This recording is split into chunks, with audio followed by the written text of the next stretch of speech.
Welcome to Waters in the Wilderness, a teaching ministry of Hoshana Rabbah Biblical Resources, where we connect Yeshua the Messiah and the gospel message with its pro-Torah Hebraic roots.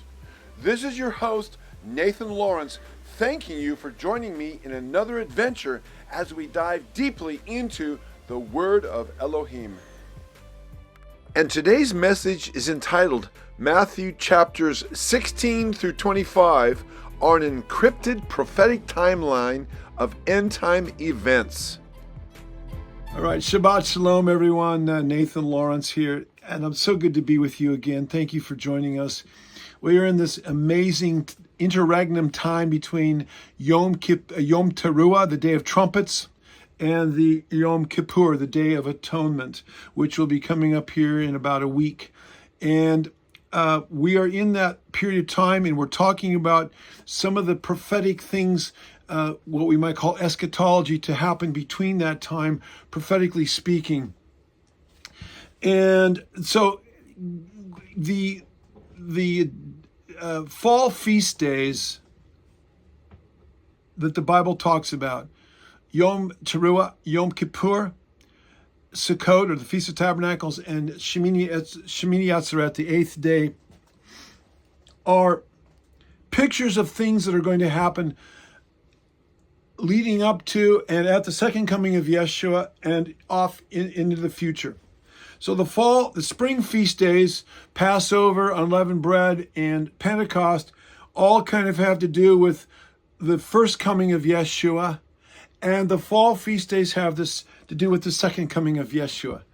So I laugh and I chuckle and I groan and I complain and I whine when the church system says the Torah has been done away with and the feast days have been fulfilled. It's like, well, not really. The fall feast days have not been fulfilled because they haven't happened yet. They all point to the second coming. And so people that say that really don't know their Bibles very well. And we're here to open up the book, open up the Bible, and the fall feast days are a picture, a blueprint of key things that will happen at certain times, starting with the second coming of Yeshua and into the future. So the 7 feast days, on all of those days, important, they're milestones in the believer's walk from initial salvation to glorification, adopted into the family of Elohim. But they're also, on each of these days, important things happen. On Passover, the Israelites, the blood was put on the door, and they were saved, a picture of salvation. They ate the lamb. And then the first day of unleavened bread, they came out of Egypt. They left Egypt, and that's a picture, and then, that's a picture of our initial salvation and leaving the world, coming to follow Yeshua. And on the day of Pentecost, they received the 10 Commandments at Mount Sinai. That's a picture of, that, and the fulfillment, the prophetic picture of that was the day of Pentecost in Acts chapter 2, when the Torah, the word of Elohim, was written on their hearts. They received the Holy Spirit to help them follow the Torah. So those are the spring feast days. The fall feast days, Yom Teruah, pictures when Yeshua, the first resurrection, when the saints will be resurrected, and they will meet Yeshua in the air. Yom Teruah Yom Kippur, 10 days later, pictures, if our understanding is correct, when Yeshua is going to come back with his saints and his angelic hosts on a white horse and destroy Babylon the Great, Armageddon, and then actually put his feet down on the Mount of Olives, and that will be the establishment of his kingdom on this earth, the millennial kingdom for 1,000 years. And then the Feast of Tabernacles is a picture of the wedding feast of the Lamb. That will be 1,000 years of peace on earth. And this enemy, Satan, will be put in the bottomless pit for 1,000 years. And then you have Shemini Atzeret, the 8th day, the day that falls. That's a high holy day. A lot of people don't talk about it, but it's there in Leviticus 23. And that pictures the new heavens and the new earth and going on into eternity after everything else has been destroyed by fire. The wicked, Satan is bound in the lake of fire forever. The wicked are destroyed. Their ashes under the feet of the righteous. The earth, new heavens, the earth, the old heavens and the old earth are bound up, and we have the new heavens and the new earth. So what I want to do now is I want to give you something that I've never given before, and I want to talk about Matthew 24. Matthew 24 and Matthew 25, actually, both chapters are the same. They're the continuation of the Olivet prophecy, where Yeshua really gives a whole bunch of things pertaining to the tribulation, the great tribulation, and then pointing forward to the wrath of Elohim. Now, we're not going to go into Matthew 24. I may do that later at another time. But what I want to do is I want to give you the context of Matthew 24, starting in Matthew 16. I was studying these things a few years ago, and I realized that there was a whole allegorical subtext here where Yeshua is preparing his disciples, and everything is being laid out. And between Matthew 16 and Matthew 25, we have an eschatological or order of end time events laid out in his ministry of what he was doing.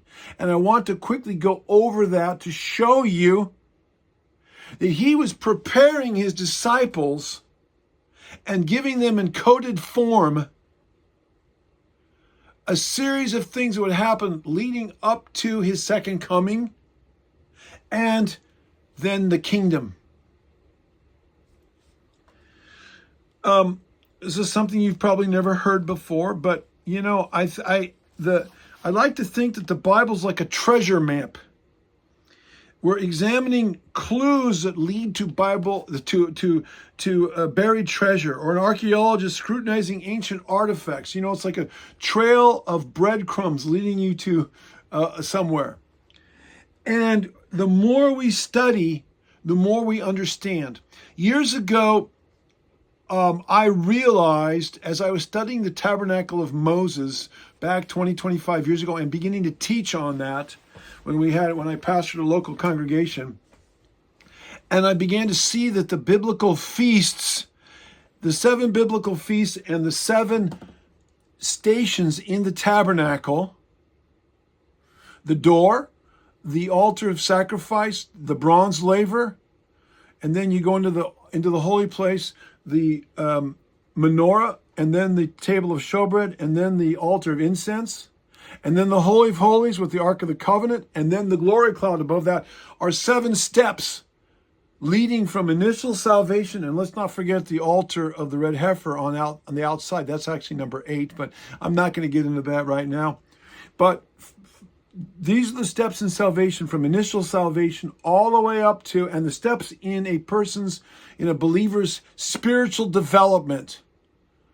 The cross, baptism, fruit of the Spirit, the gifts of the Spirit, the regathering of Israel, coming into a place of abiding in Yeshua, there before the veil, going into the Holy of Holies, a place of praise and worship, and then eventually coming into the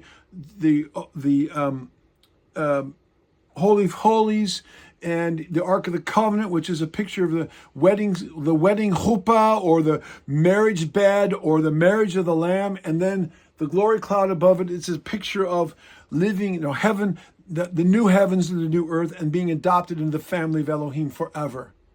Well, when we understand how the 7 feast days line up with the tabernacle, that is a template that can be dropped. And there's more to it. There's also the steps in the biblical wedding. I won't get into that. So there's actually 3 witnesses. And I've written about that over 20 years ago. It's all out there. I've got videos. I've got teachings on that. But when we drop that as a template over the top of end-time prophecy, it gives us a blueprint or an outline to help us to kind of understand the book of Revelation. Do I understand all the details in the book of Revelation? No, nobody does, and nobody will, until many of those events come to pass. But can we see through a glass darkly? Can we see the outline? Yes. The Bible says, we're called to walk by faith in Revelation 11. But faith is the substance of things hoped for, the evidence of things not seen. The substance of things hoped for. How can we hope in something that we don't even know what it is that's out there to hope in? You can have hope for the future, but you don't know exactly how all the things are going to fall into place that's going to bring that hope to pass. And that's the faith walk. But we can have an outline. Yah has not left us without a roadmap. But the details are to be filled in. And we will learn more and more as we get closer. And then when these things are fulfilled, we'll be able to look back 2020 hindsight and realize, wow, now I get it. How do I know that? Because that's exactly what happened with Yeshua and his apostles, his disciples. They thought he was coming back as the conquering king. He's going to kick the Romans in the behind, and he's going to kick them out of Israel, and he's going to be the king, and he's going to establish his kingdom, and the Romans are going to be licking their sores, and they're going to be wounded and defeated, and Israel's going to rise up. And can we sit on your right hand and your left hand and be, ruling with you in power and glory? That's what the disciples thought. And that's why Judas betrayed Yeshua. Because he kept talking about dying and going to the cross. And yet Judas had this idea in his mind like, well, he's going to be the king. I'm going to be ruling with him, and I'm even going to be the treasurer. Because remember, he held the money sack. He was in it for the wrong reasons. Power and money. That's what's behind everything. The Catholic Church, all your Protestant denominations, behind the governments of the world, the political leaders, money and power. Behind most pastors and churches that are hirelings, money and power, to one degree or another. I'm not saying every, but most. That's the corporate church, money and power. Denominations, Bible colleges, money and power. Some worse than others. And I'm not saying there aren't good people out there. There are. But many have co-opted into a false Babylonian corporate secular humanistic system. I'm not against the people. I'm against the system. And the leaders who should know better. Okay. So, where was I? Where was I? So, Yeshua gave us an outline. And, the disciples. So the disciples that stayed faithful to Yeshua, they still thought he was going to establish his kingdom. That's why Peter denied him 3 times. It's like, Peter had said, yeah, you're the Messiah. And then the Messiah is arrested and he's going to the cross and he's in the hands of the Jewish leaders and the Romans. And it's like all Peter's hopes were dashed. And he denied him. And everybody else fled. It's like, this didn't work out the way we thought. We thought he was coming back as Mashiach ben David, the conquering king. Well, and they were all sorrowful. And then he resurrected, and I was like, whoa! Then the light began to come on.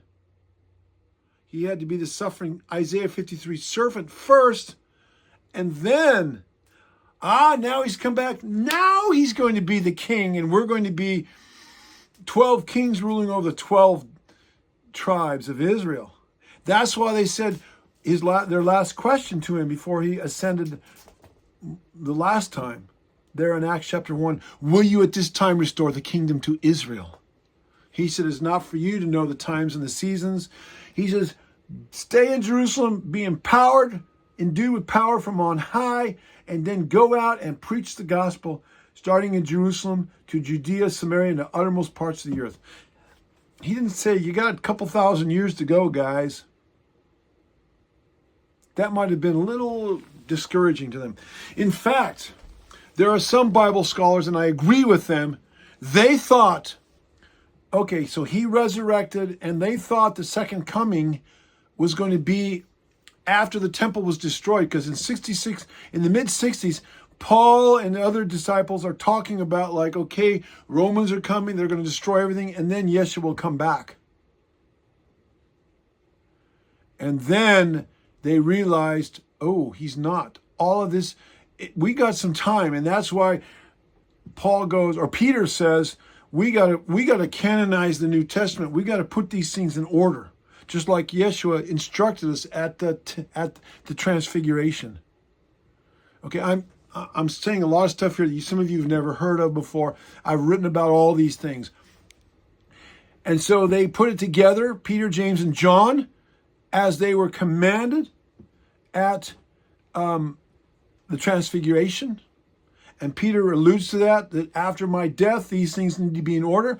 And John finalizes it in the mid-90s. He was the last apostle that we know of to live. He lived to be very old there on Patmos, the island.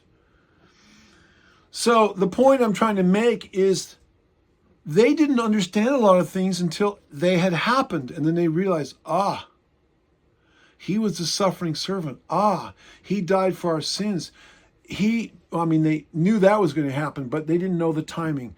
And we're not always going to know the exact timing of things either. But we can know the overall picture. So without further ado, let me just say that look at my notes here. Matthew 16 through 25, listing a series of events in Yeshua's life. There is more or less chronologically ordered subtext prophesying about events that will surround his second coming and beyond. In these chapters and just before his crucifixion, Yeshua leaves with his disciples a blueprint or overview of events pertaining to the kingdom of heaven, which he had just initiated and begun promoting, and about regathering the lost sheep of Israel and reuniting the divided kingdom of Israel, the house of Judah or the Jews, and the house of Israel or Ephraim, loosely speaking about the Christians. These activities will be occurring up until his second event. Even from Matthew 24 and Matthew 25, we see Yeshua prophesying about events that will occur just prior to and after his return, including the end-time tribulation, the Great Tribulation, his second coming, and his giving out rewards and judgments to his servants. So now, we do not have time to go through every detail here, but if you go, first of all, again, we're going to look at some events that happened in Yeshua's life and his teachings that relate to the order of end-time events, or the fancy word eschatology. Eschaton is a Koine Greek word which means end times, and events. I think it's eschaton. I think it means events. I have to go back and look. And then ology is a study of. So basically, it means the study of end-time events. So in Matthew 16, verses 13 through 20, the disciples recognize that he is the Messiah. Who do men say that I am? And Peter says, you are the Messiah, the Son of the living Elohim. And then he says that the gates of hell will not prevail against you, the ecclesia, the called out ones. That's verse 18. He is giving this just prior to his transfiguration, which happens a little bit later in the verse. They're up on, I think it was Mount Tabor. Now, Mount Tabor is in northern Israel, up in the region of the Galilee, Upper Galilee. not too far from Mount Hermon. I've been at the base of Mount Hermon. It's the tallest mountain in that part of the Middle East. It's just under 10,000 feet high. Mount Hermon, at the base of the Mount Hermon, was a city called Caesarea Philippi. Before that, it was called Philippi Paneas. Paneas is in reference to the Greek god Pan, who was the god of the underworld. There at the base of Mount Sinai, or about Mount Hermon, and you can see it to this day, is a grotto, a cave going into the base of Mount Hermon. And the pagans had built a temple there, and they called it the gates of Hades, or the gates of hell. Yeshua there on Mount Tabor, or the Mount of Transfiguration, he is throwing down the gauntlet. And he's saying, Satan, you deceived Adam and Eve at the Garden of Eden, of the tree of the knowledge of good and evil, and you usurped authority over them, and you became the god of this world. Satan, you also tried to overcome and overthrow the human race in Genesis 6, 4 through 6, when the angels under your authority came to the daughters of men, and from the sexual union, the Nephilim emerged, who brought in forbidden knowledge and caused the world to become so evil that Yah had to bring the flood to destroy that evil generation. And then somehow, we don't know why or how, but the Nephilim reemerged, and they filled the land of Canaan. They were called the Nephilim, the Zenzumim, the Emim, basically the Amorites. Goliath, Og, the king of Bashan, Goliath and his brothers were all remnants of the Nephilim, giants, the fallen ones. They were remnants, they were human remnants of that. And the demons are roaming around are the spirit remnants of that.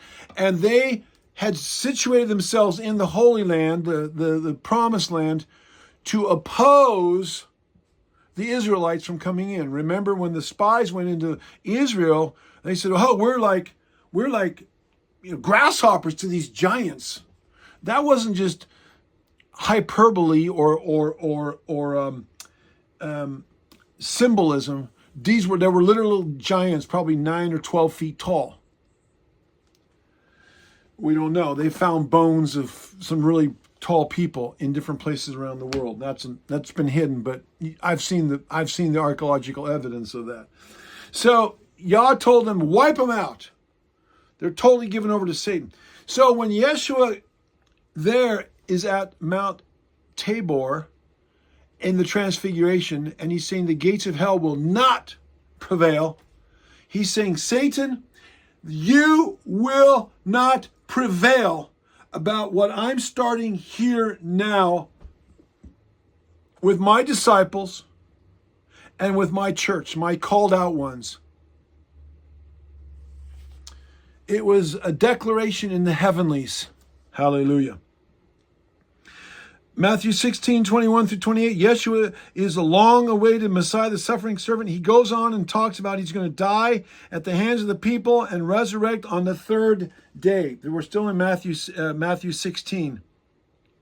And then Matthew 17, the end of chapter 16 and the beginning of 17, we have the Transfiguration. And we see that before Yeshua's second coming, not only does he throw down the gauntlet, but we see that before, they're announcing to the heavenlies that he is coming to kick the devil in the behind, and he's starting to build his kingdom here and now. And he eventually will take over the throne that is rightfully his, that he won at the cross when he resurrected. Yeshua owns that throne. He's just letting Satan, the usurper, sit on it as the god of this world until that little nameless angel binds him and casts him in the bottomless pit at Yeshua's second coming. So Yeshua is just biding his time, but he's earned that throne. And he's going to take it, and he's going to become the King of Kings at his second coming. So Matthew 17:14 through 21, before Yeshua's second coming and the establishment of his universal kingdom on earth, Yehovah will sublimate all demonic forces, including the arch demon himself, Satan, and he will be put into the bottomless pit. So all of this is, we got the transfiguration, and then we got Matthew 17:14 through 21. I'm kind of jumping around here. But this is here in Matthew 17:14 through 21, we have the healing of the boy who is healed. And Yeshua rebukes the demons, verse 18, and come out of him. Remember, the disciples could not cast that demon out. And Yeshua, he's the one that's going to ultimately cast out all the evil from the earth, including Satan. They couldn't cast him out because of unbelief. So when we go back to the transfiguration, we see Moses and Elijah mentioned here, and they were probably in a vision form, but many have speculated these are the two witnesses, and maybe they are, I don't know. But it's interesting, though, that the two witnesses are precursor to Yeshua's return, second coming. And we read about them in the book of Revelation. I think it's chapter 11. Okay, let's continue on marching through because we've got a little bit of ground to cover. So we have the transfiguration. And then let's go to Matthew 17:20 through 23. Yeshua fills in more details pertaining to his death. Now, I don't have time to go through all these things, but you can go back with your Bible, and I recommend that you just read these scriptures, and you will see that Yeshua is giving more and more details leading up to, again, things pertaining to his death and then his second coming. Matthew 17:24 through 27. Yeshua teaches that the children of the kingdom of Elohim will be enslaved by economic Babylon, ending until the sounding of the Jubilee trumpet or shofar on the Day of Atonement. This will occur at his second coming, when the saints will once and for all be set free from the tyranny and slavery to this world's satanic system. Remember, that's where he is telling people, pay your taxes to Caesar. Yeah, for a while we're stuck in this system of Babylon, but he is coming to destroy it. Babylon the Great will fall, Revelation 17 and 18. And right now we're in Babylon the Great, and we've got to render unto Caesar's what is Caesar's. Then in Revelation 18, verses 1 through 5, the disciples go like, who is the greatest? Who is going to be the greatest in the kingdom? And all of that. Here Yeshua talks about the requirements for entering the kingdom. He points out that only those who have become converted from the kingdom of darkness to the kingdom of light, and who will become like little children in spiritual demeanor, can be members of the kingdom. So here they're vying for position in the kingdom. Who's going to be the greatest? And he says, no. Whoever will be the greatest has got to hit the deck, Jack. The way up or the way down is the way up. So here he says who can be in his kingdom. Now he's beginning to talk about his kingdom. He's laying out the protocols and the conditions for being in his kingdom. You've got to become like a little child. And then later on in Matthew 18, verses 6 through 9, Yeshua teaches about offenses. Those who offend his little children, of whom is the kingdom, will be in danger of the lake of fire. So he's saying, whoa, there's a judgment out there. We don't want to be going through life causing offense. Now, offense will happen. You will preach the gospel and people will be offended. Yeshua said, I am a rock, a stone of stumbling, and a rock of offense, and they killed him because of it. So it's one thing to cause offense because you're preaching the truth in love, and sometimes tough love.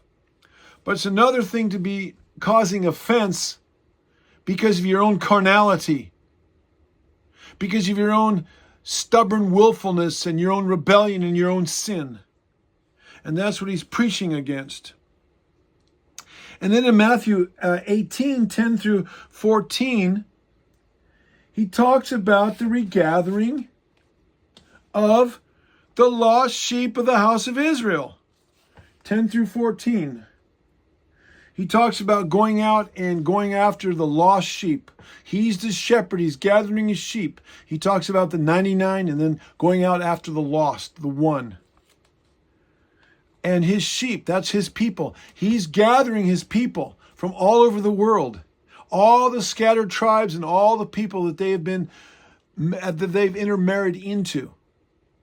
And he said, remember, I'm not come but for the lost sheep of the house of Israel. That's both Jews and the other tribes, besides the tribe of Judah, all the other tribes that are scattered.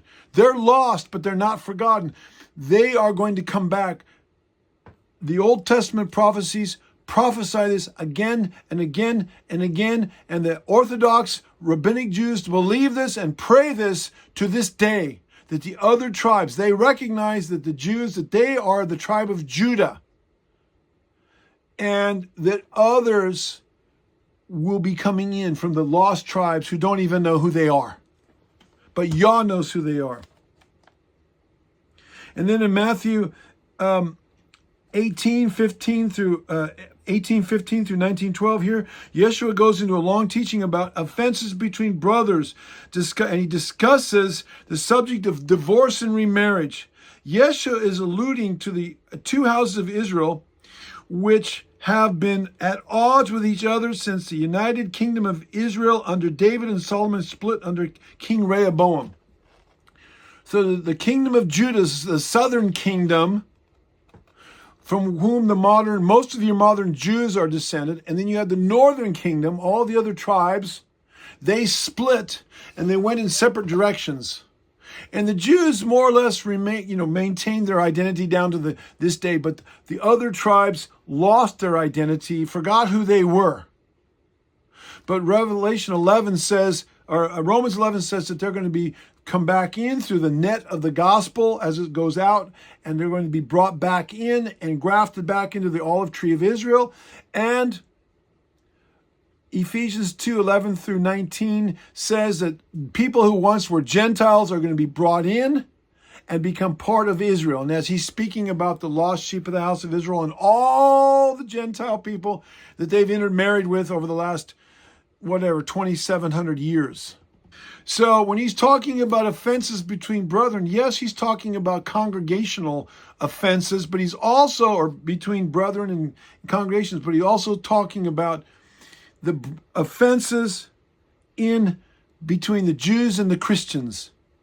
There's been a lot of offense, a lot of persecution back and forth from the first century forward. But those walls are coming down. The Christians are offended against the written Torah, and the Jews are offended and have stumbled over Yeshua, the living Torah. But he's going to bring them together so that the Christians, and it's happening, and some of you are part of that, are opening up to understanding the written Torah, and Jews are coming to faith in Yeshua, and more will be coming to faith in Yeshua, who is the living Torah, the reconciliation of the family. Then in Matthew 19:13 through 15, he stresses again the importance of becoming like little children. We've got to humble ourselves. If we don't humble ourselves, we're going to remain in our biases, our prejudices, our bigotry. We're going to remain in our unforgiveness and our lack of love. We've got to be trusting like little children. Of such is the kingdom of heaven. Let the little children come to me, and do not forbid them, for of such is the kingdom of heaven. Matthew 19:14. Then he gives the parable, or not the parable, but he has this encounter with the rich young ruler. In the story of the rich young ruler, we see that Torah-observant Jews will have a place in the kingdom of Elohim, but they must become followers of Yeshua the Messiah. Yes, do the Torah, but you got to follow me. I am the living Torah. This is a message not only to the Jews who dance around with the Torah scroll in their synagogues and make a big thing about it, but to the Christians, most of whom don't even know what the word Torah means. You need the Torah and Yeshua. We're saved by Yeshua's mercy and grace, and the Torah tells us how to walk in love and in right relationship with Elohim and with our fellow man. Then in Matthew 20, verse 1 through 19, is the parable of the laborers. Yeshua talks about the landowner, he's the landowner, and the vineyard, which is Israel, and those who have been laboring in his vineyard, that's his disciples, that's you and me. Yeshua will give out rewards to his saints. Everybody gets the same reward. Let's say the same wage, whether you worked all day or whether you just came in at the last hour of the day. The reward is salvation. It's a free gift. It's not based on our works. So salvation is a free gift. But as we are about to see, what we do after that, how much we obey him, how much we follow Yeshua, that will determine our heavenly rewards in his kingdom. So salvation is a free gift, but then there are rewards, which are above and beyond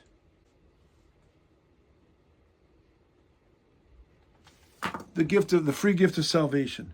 And that's revealed in the parable of the laborers. And then when we come to Matthew 20, 17 through 19, Yeshua again speaks about his crucifixion and resurrection. This must first happen before his millennial kingdom. Matthew 20, 17 through 19. What's that say here? Yeah, he predicts his death and resurrection. Then we come to Matthew 20, 29 through 34. There he heals the two blind men. This is a prophetic picture of Yeshua healing the two houses of Israel, which are both blind in part spiritually. I alluded to this earlier. Let me go there. Isaiah 8:14. To both houses of Israel, let's see. He will be a sanctuary, but a stone of stumbling and a rock of offense to both houses of Israel. The northern kingdom, who became the Christians, largely, generally speaking, and the southern kingdom, the house of Judah, who are the modern Jews. As a trap and a snare to the inhabitants of Jerusalem, and so forth and so on. And he says that, they both are blind. Not just the Jews. The Christians have been blind to the Torah to a very large degree. The Jews have been blind to the living Torah. So Yeshua, the healing of the two blind men, I believe, is addressing that little by little, prior to his coming, more and more Jews are going to come to Yeshua, and more Christians are going to be coming to the Torah. And that's exactly what Malachi says in the last 4 verses of his book. That the hearts of the children are going to be turned back to the fathers, back to the Torah before that great and terrible day that will burn like a fire. Then in Matthew 21, 1 through 11, we have the triumphal entry. Yeshua triumphantly enters Jerusalem riding on a colt along with a mare, the colt's mother. This speaks prophetically of his second coming when he will enter Jerusalem again riding a white horse. Revelation 19, verse 11. So the first time he came on a colt. The next time he came on a full-grown adult horse. His first triumphal entry is speaking about him coming as Messiah, the suffering servant, lowly, meek like a lamb. He's on a colt. Colts aren't known for being war stallions or powerful horses. But the second time, he's coming on a full-grown horse, on a stallion. We don't know if it was male or female. Doesn't matter. It's a war horse. And I think that that's what this is a picture of, why there's two horses involved, a colt and a full-grown adult horse. Matthew 21:12-22. Yeshua curses the fig tree. This is a picture of him cursing the largely Torahless religious system of his day. Oh yeah, the Jews of his day danced around the Torah scroll like they do today, but a lot of their theology, a lot of their teachings were anti-Torah. Remember, he said so many times, you have heard it said by your traditions, but I say unto you. And he was setting them straight. By your traditions, you've made of none effect the word of Elohim. So they claimed to follow the Torah, but they largely did not. Just like today is the same thing with the modern Jews and same thing with the modern Christians. They claim, oh, we're a Bible church. We're a Bible-believing church. And yet they actually believe very little of what the Bible says. They're meeting on Sunday. They're eating pork. They're worshiping on the wrong day. They've replaced pagan holidays or paganized Christian holidays. They've replaced the biblical feasts. They've got all these traditions. Mary and idols and pictures and robes and all this paraphernalia that has little or nothing to do with the Bible, and they've got more faith in that in many cases than they do in Yeshua the Messiah. They got faith in religion, faith in their theories and their doctrines, rather than faith in the Jewish Torah-obedient Messiah. So he's cursing these fruitless religions. Not the people. The people are caught up. He's calling his people out of Babylon, then as he is now. But the system is coming down. Protestantism, Orthodoxy, Rabbinical Judaism, Catholicism, Pentecostalism, all of that is coming down. And he's going to draw his people out of all those things. Yeshua didn't come back. He didn't come to establish a religious system. He came to establish a relationship with him.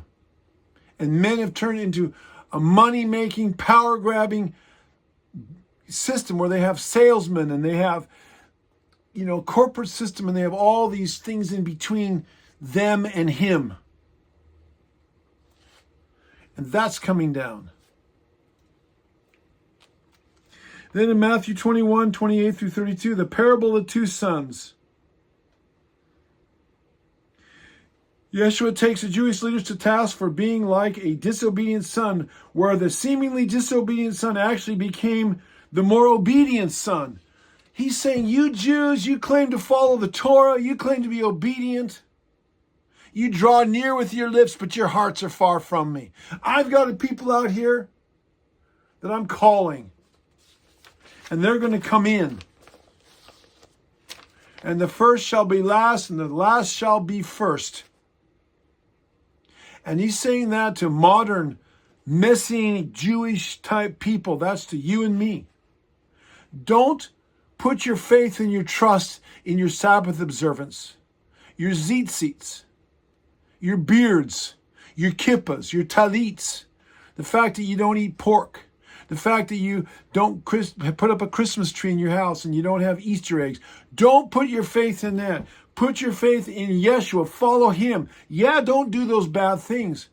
But your faith is not in how you dress and your beards and your tzitzits and all this. You're saved by Yeshua and your relationship with him.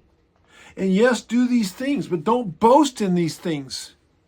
Just be thankful that you have the light of the truth and that you get to know him and do these things that help you, bring you closer to him. but don't boast in these things like the Israelite or like the Jews did or like many people do. Oh, we have the Latin Mass. Oh, we got the Mass. Oh, we have a Christmas pageant at our church that's, we've got the best praise and worship. Oh, we serve the best coffee and donuts. Oh, we've got this big building that somebody donated $100 million, and look at this stadium and look at all these people. That means nothing to Yehovah Elohim. We're on 300 radio stations and 10,000, TV stations, and look, our phylacteries and our beards and our tzitzits and our kippas and all of this. Do you really think that impresses the Father? I'm not saying that's all bad. I'm just saying don't make that the main thing. A lot of it is bad, though,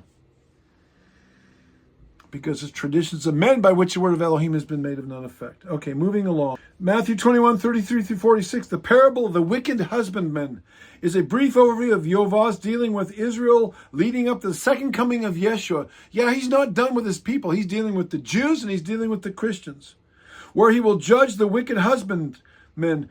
In his day, it was the hypocritical religious Jewish leaders of his day, not tending his vineyard, that is, the people of Israel. They were more concerned, again, about power and money and their prestige and their religious formalism, like a lot of Jewish and Christian leaders are today. The show must go on. The show must go on. Then in Matthew 22, through 1 through 14 is the parable of the wedding banquet. Yeshua speaks of his upcoming wedding at his second coming between himself and those who are properly attired spiritually with the robes of righteousness.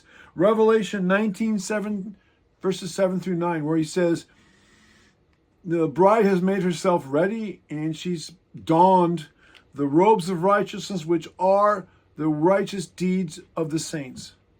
So you don't just come into the wedding supper of the Lord in your dirty old clothes. And that's the parable. That's what that's speaking about. You've got to put on robes of righteousness. First, we put on the robes of Yeshua's righteousness. Then we've got to walk out righteousness with his help, with his power in us. And that's the righteous deeds of obedience to him, loving him and keeping his commandments. Then in Matthew 22:23-33, here Yeshua teaches on the resurrection of the righteous dead, which occurs at his second coming with his marriage to his bride. Who was his bride? Those who have the written and the living Torah word of Yeshua, the Torah and the testimony, the commandments and the testimony of Yeshua. Revelation 12:17 and Revelation 14:12. Then we come to Matthew 23, where Yeshua gives a final rebuke to the leaders of the Jewish religious system of his day. He says, I think 9 times, woe! Woe unto you, scribes and Pharisees! Woe unto the scribes and Pharisees! The scribes and Pharisees. These were the teachers. These were the pastors. These were the leaders in the day. And he just literally ripped them a royal one. He literally just tore their guts out. This is right before his death. He's giving them a final warning. And you don't think that warning isn't going out today? In many ways. That's a whole nother discussion. That's the job of the Elijah generation. Repent, for the kingdom of heaven is at hand. And any prophets that Yah may rise up in the last days. Then we have Matthew 24. Which we're going to just kind of skip over real quickly. But this is a discussion of the tribulation period, the great tribulation, followed by the resurrection or the catching away of the saints. After the great tribulation, not before, and not before the tribulation.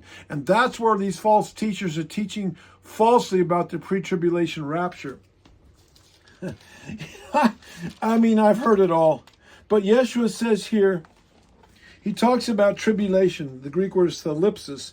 And then we have the Great Tribulation mentioned in Matthew 24, verse 21.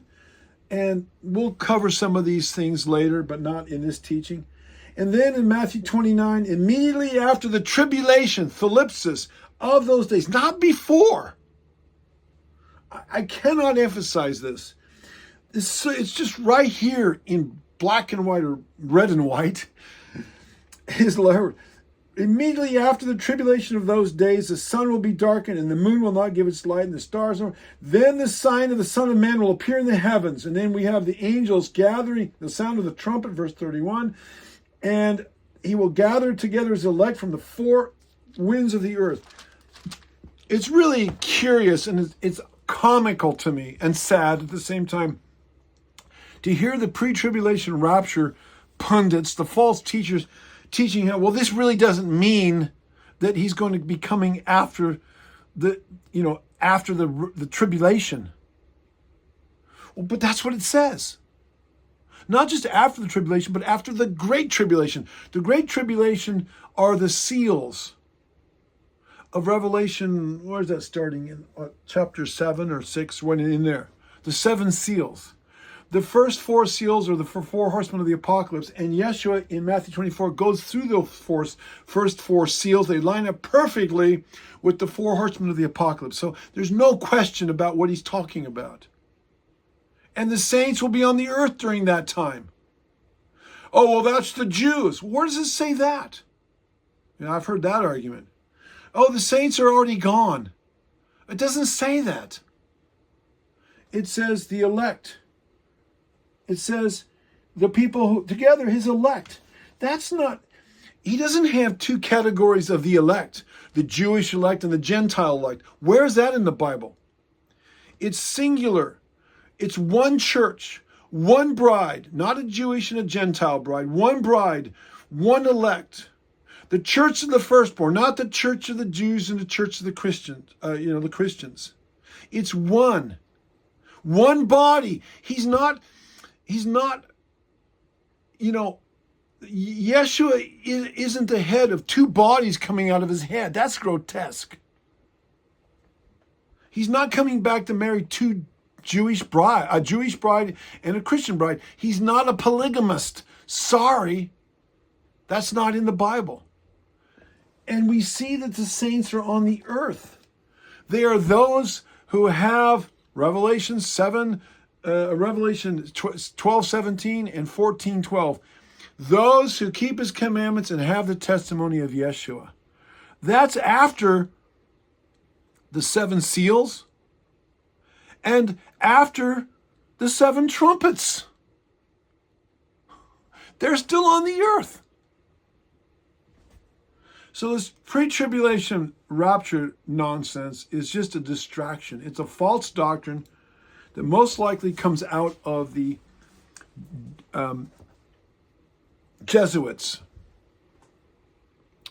The Counter-Protestant Reformation, Ignatius Loyola, 1548, and it looks like it came out of Spanish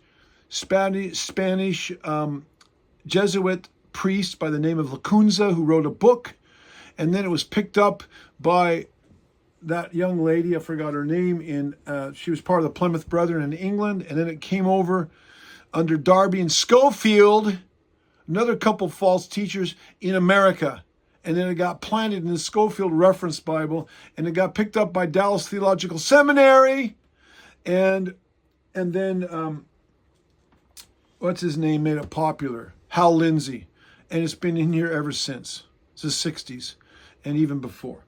So we don't need to go down that, but obviously that's a false teaching we need to abandon immediately. All right, Matthew 24. Then let's go to Matthew 25, the parable of the talents. You all know it. We won't read it. Here, Yeshua teaches that there's different levels of rewards. So salvation is a free gift, but there's different levels of rewards depending on our level of productivity and value to the kingdom and what we did with the gifts that we were given on this earth while we were in our human body. Did we bury our talents, or did we get out there and do the Great Commission and do the things y'all called us to do? And we will be rewarded in the kingdom according to that. Remember Matthew 5:19, he says, some will be the least in the kingdom and some will be the greatest in the kingdom. So the parable of the talents confirms this. Then we have in Matthew 25:31, the sheep and the goats, nations judgment. Here is what is often called the judgment of the sheep and goat nations. This too will occur at Yeshua's second coming. The sheep are the Gentile nations of the world, while the term goats is here referring to young goats or kids. I looked up the Greek. I had Mike Bacon point this out to me just the other day, and I didn't realize this. But these are grown sheep. But goats there is, if you go to Greek, it's referring to kids, like baby goats. Brandy, you will appreciate that. I guess she's not with us today. But anyway, I raise goats on the farm, so I know a little bit about goats. And they're not adults. They're kids. They're called kids. And what he is saying here is that there are some people groups out there, some nations that were more righteous than other nations. They were more mature. Nations, and the word for nations is ethnos. So it can mean nation or people group or group of people. It couldn't possibly mean denominations. I don't know. It's not just nations. It's ethnos, which has where we get the word ethnic or ethnicity. So it's probably talking about races, like ethnic groups. So there are some ethnic groups or nations that have been like England and America that have spread the gospel, and Holland and France and Germany, before they all went apostate. But, and maybe some of and that's where you go to Europe and America, there's a church on every corner. I mean, you go into England, I've traveled around England and in many nations in Europe, there's like churches, Gothic cathedrals and little churches out in the country. Everywhere you go, there's churches. Most of them are empty, though. That's what's sad. But anyway, he's going to judge the nations. Which nations helped other people, other nations? America is, despite all of its problems, we give millions and billions of dollars in aid to suffering nations. We give a lot of aid for other nefarious reasons too. But we are the ones that give more money to earthquake victims and flood victims and starvation and all of that. And the British Empire did a lot of that too. They went into nations, and they have their motives, but they also established churches, educational systems, industry, and it enriched the nations in which they went. And I guess that's the end of my talk. So these are some of the things that will be happening leading up to and to the second coming of Yeshua and shortly thereafter. And so I would encourage you to go back and read those scriptures. Maybe listen to this video again. I know it's kind of long and it covered a lot of stuff and it might be a little bit confusing. It was, giving you another drink of water with a fire hydrant hose. But go back. And what I gave you is kind of the third level of biblical interpretation, the drosh level. Some of you may be aware of these. Some of this may be new to you, but there's 4 levels of biblical interpretation. This goes back into ancient Judaism, and we can see it in the Bible as well. You have the plain meaning of the text, the Peshat. You have the hinted at or suggested meaning of the text, that's the Remaz. Then you have the allegorical or the symbolic meaning of the text. Often involves, what we just did, a prophetic subtext. And that would be the drosh, which the word means search out. And then we have the sod level, the 4th level, that would be the mystical level, which we didn't get into today. There's a lot of that in the book of Revelation and elsewhere. So today we were dealing with the drosh level or the homiletical level. Christian pastors teach from this level all the time. They talk about, let's say like Noah's Ark. And they talk about how that's a picture of salvation, and they extrapolate salvational principles. And we see that the apostles did the same thing. The writers of the Bible, they talk in allegorical terms about literal things that happened, and they show how it relates to us today symbolically, how we can learn the lessons from the past or even understand the future by things that were happening in the past, because history repeats itself, and there's constant cycles of these things going on over the long time frame of Yah dealing with Israel. I'd like to talk more about that, but we're out of time here. Thank you for your attention, and I hope that this inspired some understanding and maybe inspired and encouraged your faith in what Yah is doing on the earth in the end times, and how Yeshua was trying to point his people to these things to give them kind of a roadmap of where we are at. Hallelujah and praise Yah.